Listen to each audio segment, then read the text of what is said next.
আজ প্রথম দিন, অর্থাৎ আজ 1 জানুয়ারি। আজকের দিন অনুষ্ঠানে আপনাদের সকলকে স্বাগত। প্রথমেই বলি, এই নতুন বছর আপনাদের সকলের কাছে ভালো হোক, ভালো কাটুক। আজকের দিনটিও বেশ ঘটনাবহুল। 1824 খ্রিস্টাব্দের আজকের দিনে সংস্কৃত কলেজের প্রতিষ্ঠা হয়, আর 1846 খ্রিস্টাব্দের আজকের দিনে আমাদের নদিয়া জেলার কৃষ্ণনগর সরকারি কলেজ স্থাপিত হয়। 1880 খ্রিস্টাব্দের আজকের দিনে বিদ্যাসাগর CIA উপাধি লাভ করেন। আজকের দিনে এক মহান মানুষের জন্মদিন। বিজ্ঞানের ইতিহাসে এই মানুষটি চিরকালীন হয়ে আছে। বিশেষ করে বাংলা ভাষায় বিজ্ঞান চর্চায় তার অবদান অনস্বীকার্য। তিনি সত্যেন্দ্রনাথ বসু।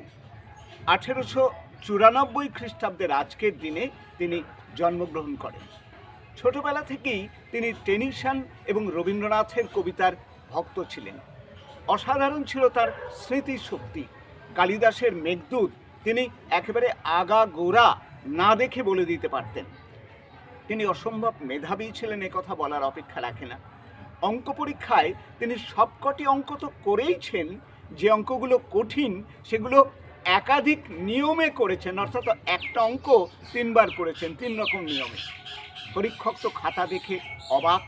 100-র মধ্যে তাকে তখন 110 নম্বর দিয়েছিলেন।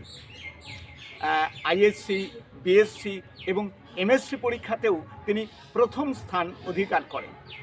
তিনি কর্মজীবনে, তার ঘটনাবহুল কর্মজীবন, 1945-এ তিনি কলকাতা বিশ্ববিদ্যালয়ের খয়রা অধ্যাপক হন এবং 1959-এ তিনি জাতীয় অধ্যাপক নির্বাচিত হন। রবীন্দ্রনাথ তার বিশ্ব পরিচয় বইটি এই মানুষটিকে, অর্থাৎ সত্যেন্দ্রনাথ বসুকে উৎসর্গ করেছিলেন। এই মহাবিজ্ঞানীর জন্মদিনে তার প্রতি আমাদের শ্রদ্ধা এবং প্রণাম রইল। আজকের দিনটি আরও 3 জন বিশিষ্ট মানুষের জন্মদিন।